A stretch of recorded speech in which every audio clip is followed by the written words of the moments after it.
my goodness, I got the dreaded pre-break session. I will try my best to keep you awake. But first, I want to say to the Travel Days team a huge thank you for having us here today.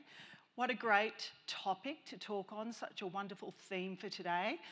There's so many people in this room who do an outstanding job in community tourism. We've got the Flight Centre group here, we've got Bunnick, Intrepid, Travel Corporation. So many of the operators and sellers in travel are doing an amazing job. So I wanted to talk a little bit about if I can get this to work, may not have turned it on. Oh, bang, yay. Share a few stories, if you'll let me, about how we've been able to get some really great movement, and not just us on our own, us with partners. Partners can be staff, our guests are critically important, but also partners in other sectors around the world who we work with to help create a force for good in community tourism. But in doing that, it's around the small steps. Those tiny little steps that you start with are the ones that end up making a big difference. Now, it could be an action or it could be a decision that's made. But it starts with a vision and focus. And we started, so I'm going to talk about a division of the A&K Travel Group called AKP, which is A&K Philanthropy, which is a whole separate arm of our business. It's run with a board and all in all the right ways. So it starts with a vision and a focus. And the gentleman who still co-owns our organisation and started the organisation 62 years ago, Geoffrey Kent, the word Abercrombie comes from being at the front of the phone book, completely made up. But Geoffrey Kent started with his family back in 1962, the first safaris that were around shooting with a camera, not with a gun. So he started with he and his parents of wanting to improve lives through the protection of the environment and wildlife, and doing that through supporting the local communities. Because the local communities have been the stewards of the landscape and the wildlife for centuries. And he saw that that was the way to make a difference. Something that I've been reflecting on in the last couple of days, reading some articles around the drop in community around the world, is that it's really easy for us to look back with snobbery and say, can you believe in the 60s we used to allow hunting? Can you believe we used to allow this? Because we don't know what we're doing today that we're going to look back on in 50 years and say, can you believe we did that? So for myself, I try and take a humble approach to it to say, what are we doing now? Are we asking the right questions? Being open-minded and being prepared to be wrong and be prepared to learn. And that's something, it's always an evolution. It's around taking the right steps. So I mentioned about Geoffrey. So he was taken out for his first kill. He was raised in Kenya with British parents, and he refused to. He said, there is no way I can kill an animal. So his parents decided to start safaris, the first safaris in the world that did not go out to kill, but to appreciate and value wildlife and the landscape. And his mantra was, shoot with a camera, not with a gun. Now, as we know, shooting safaris are all but illegal now. There's a couple of private conservancies where I think a lot of rich people do very naughty things. But generally, it is now the other end of the spectrum. So once again, making a decision to do something, just 3 people, is the start of something that's changed the world as we know today. So just a little wrap, we've currently got 55 active projects in 24 countries. We're on 7 continents, and we're always evolving them. And at the end, I'll just give a little bit of an insight into how we go about choosing those projects. But with our vision and our strategy, it's around 4 key pillars, and we try and keep everything in these 4 pillars so we know we can make a difference, we can learn as much as we can, so we can help support and make an impact. So enterprise, a small business, education, conservation, and health. So my first little story is around conservation and this gorgeous, gorgeous creature. So when Jeffrey was doing safaris, he had clients who wanted to see the gorillas. So he took them over the border from Kenya and Uganda into the Congo to start seeing gorillas. And this is in the 70s. And Diane Fossey spoke to Jeff and said, I'm really, really worried about the gorillas. I think we've got a problem. They could become extinct, they'll get sick with the visitation, all sorts of things. So Jeff contemplated that and he thought, what do we do about that?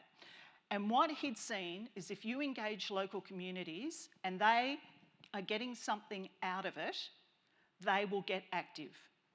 So a few years later, he went and spoke to the president of Uganda and said, why don't we look at bringing in permits? It will help the local communities, they'll support it, and we can really control the experience that those gorillas have. So that was over 40 years ago, and we've just been informed that the gorillas in Uganda for the first time are in growth. So that's one small step can make a huge difference, but you don't necessarily get it overnight. The next story is about a young lady called Jane Anyonga. Jane was a young girl, her sister became ill. She got sicker and sicker. Family were terribly worried, but they could not get her medical help. She was in Bwindi, near the gorillas actually in Uganda.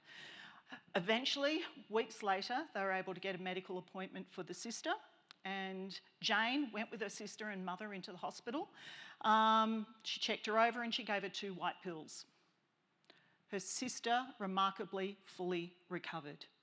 It was a preventable disease, waterborne disease.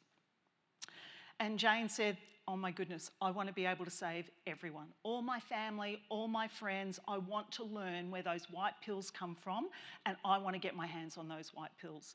So through some of the projects that we have in Uganda, where we help pay for the training of nurses in Uganda, because there's a big problem with the level of health there, she was able to get her nursing degree. Then clients of ours heard about her and that she wanted to become a medical doctor, so they flew her over to the US and paid for her university degree. She's now come back, she's a medical doctor, and we're just raising funds now to build a university near Bwindi where we can train many, many more nurses. And it's about having the community in control of their future. It's not about us giving, not about us getting involved. It's just about being able to open the doors to help them create their future. So that's a beautiful story. I got to meet Jane and so did Michelle, our VP of Marketing's here. We got to meet her a few weeks ago. She was brought over to a staff meeting and incredible, just listening to what she's been able to achieve. Then the next pillar is around enterprise. So this is really targeting the women in the communities. One of the enterprises that we have across Africa and across several countries in the Middle East are the bike shops, and you might have heard about these before. There's quite a few organisations doing bike shops. So it's where broken down bikes, we import them all from all of our offices around the world. The staff get involved in putting bikes together. We ship them over to Africa or to the Middle East. And then we teach women in the community how to repair a bike, maintain a bike, then they sell it. So they learn how to run a business. They learn bookkeeping, sales, marketing, maintenance. But what these bikes do, we do them in places where it's quite flat. Just so you know, I have heard about projects where they put bike shops into communities like this. Don't work as well. Shame, they might need little motors on them. What it does is it helps people get jobs. They can get to jobs. Kids can get to school. You've got healthcare workers who can see more patients. You can carry more goods. It changes the health of that community just by having transport, but also those women having a job and increasing their income for the benefit of everybody. We also have an investment in bead stores. So I wear a lot of the beads from Uganda and Zaire, which once again, very similar business proposition where the women are taught how to make beads from old magazines, once again, and the whole business model as well. Education. This is an interesting one. I think it's a pillar of every society is education, as we know. I was recently, a week ago, in Kenya, and I was at this very school.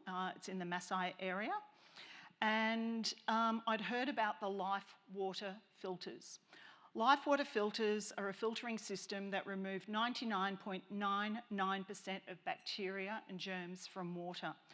And in Kenya and over the border in Tanzania, in the Serengeti, children mostly have access to dirty water. It could be stagnant. You can imagine what the animals are doing in there. That water is not great. On average, in the Maasai, men live to 48 years of age and women to 53. So there is a major health issue over there. So these life straw filters, we found out about them and started putting them in as projects. Around the Serengeti, by the end of this month, every single school surrounding the Serengeti will have a life straw filter. I'll show you a picture of one, installed in every school. Each life straw filter covers 100 children for 5 years with clean drinking water. It is changing the face of health. They cost $600 each. While we were there, I was there with some journalists because we really want to start spreading some good news stories and educating people about the importance of community tourism. While we were there, we heard about another school who really needed one. So we got online to the AKP website, donated the money. I spoke to the local coordinator. He'd picked the school, he'd ordered it, and he got it delivered a week later. We just made it happen between us. We just all threw the money in together. So it can happen that quickly as well. But what we've also done is got food into the schools. So the feeding program is a lunch program, very similar to what we've seen in many Indigenous communities around Australia. If children are getting one good meal a day, they will stay at school. They can study, they can focus, they can concentrate, they've got clean drinking water, they feel better. And with that, I saw their school board average marks had tripled since 2017 just by having one meal and clean water in that school for those students. They're game changers, and these meals cost 21 cents a day per student. So it is part of the projects that we work on, but they make a remarkable difference for one small thing. Can you believe that? $600 and 100 children? It's like insane. So that sort of takes me to sort of some of the things that we've learnt. And as I said, we're learning every day. We don't claim to do things right or well. We just do the best that we can. But the most critical part about community tourism that we've uncovered is that the communities need to be the ones involved. That's who you need to be partnering with. They need to be coming to you with the problems and some of the solutions. So what we do, we've got coordinators all over the world. In most of the countries where we have a project, we have a coordinator, AKP coordinator. They come from the community of which we are supporting through AKP. So that's really important. They're in the community, they know what's going to work for them. They are then part of the team globally that bring different ideas, concepts and opportunities to the AKP board to see what we can do. The other part is around partnering. So we just don't do everything ourselves. We partner with some organisations. It's a huge organisation in the US that is able to get medical equipment donated. We know a lot of the hospitals in certainly Kenya, Uganda, Tanzania, Zaire, that are in desperate need of medical equipment. So we know where they are, and with our logistics, we've got offices in all of these places and we're travel specialists. We're able to help ship that medical equipment and get it into the right places for the time. So this year, we're going to go from 3 container loads of medical equipment last year to 9 this year so far. So there's some great donations coming in, but it's around how you partner to make things come together. And the other part is our guests. So with our guests, we don't do active volunteerism. We don't take our guests into the Maasai and we don't get them building the schoolyard or doing whatever. That needs to come from the community. That's part of their job. It's part of what they need to do and to earn a living from doing that as well. So what we do is we take our guests, if they're interested, to some of the sites where the projects are, and they get to learn and hear and be educated. They can then donate before they go away, or they can donate while they're away, when they get back, or not at all. But it is a way for anyone who is interested to go and learn, but we don't do volunteerism.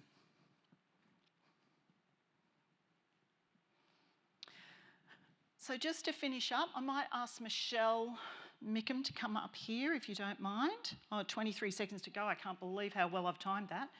That's very unusual, anyone who knows me. Woo. So this is me at the school last week. Now, thanks, Michelle. I haven't got my runners on, so this is going to be really interesting.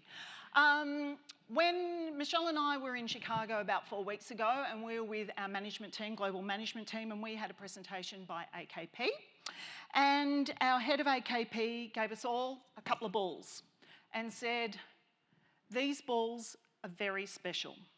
So in Africa and parts of the Middle East and South America, where kids play with soccer balls in the playground, there's a lot of thorny bushes and they get punctured all the time.